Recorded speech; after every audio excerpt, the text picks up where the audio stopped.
ओम नमो भगवते वासुदेवाय। ओम नमो भगवते वासुदेवाय।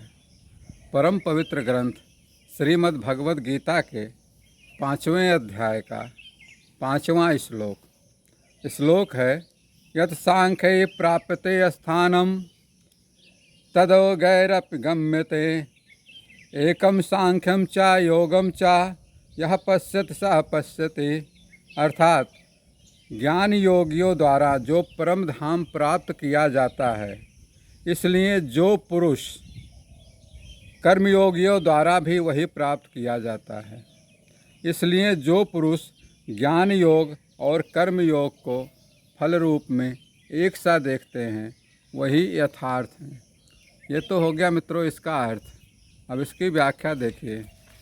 यहाँ पर भगवान श्री कृष्ण यह समझा रहे हैं कि ज्ञान योग अर्थात सांख्य और कर्म योग दोनों ही मार्ग एक ही लक्ष्य की ओर ले जाते हैं। सांख्य योग में मनुष्य ज्ञान के माध्यम से मोक्ष को प्राप्त करता है, जबकि कर्म योग में व्यक्ति अपने कर्तव्यों का पालन करते हुए बिना आसक्ति के मोक्ष की ओर बढ़ता है। दोनों ही मार्गों में कोई भिन्नता नहीं है। दोनों का अंतिम उद्देश्य एक ही है, आत्म साक्षात्कार और मोक्ष की प्राप्ति। ज्ञान योग सांख्य का वह मार्ग है जिसमें व्यक्ति गहरे आत्मचिंतन और अध्ययन के माध्यम से आत्म साक्षात्कार की ओर जाता है। कर्मयोग वह मार्ग है जिसमें व्यक्ति अपने कर्तव्यों को निभाते हुए बिना किसी फल की इच्छा के भगवान की सेवा में लगा रहता है।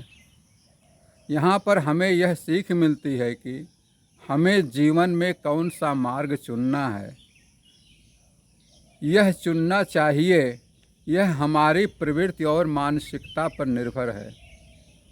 यदि हम ज्ञान के प्रति झुकाव रखते हैं तो ज्ञान योग सही हो सकता है, और यदि हम कर्म में विश्वास रखते हैं तो कर्म योग हमारा मार्ग हो सकता है। अंततः दोनों ही मार्गों का वह परम लक्ष्य ही है, अंतिम लक्ष्य है आत्म साक्षात्कार और मोक्ष की प्राप्ति। बस मित्रों, आज के लिए इतना ही। इससे अगले श्लोक के लिए कल फिर मिलेंगे।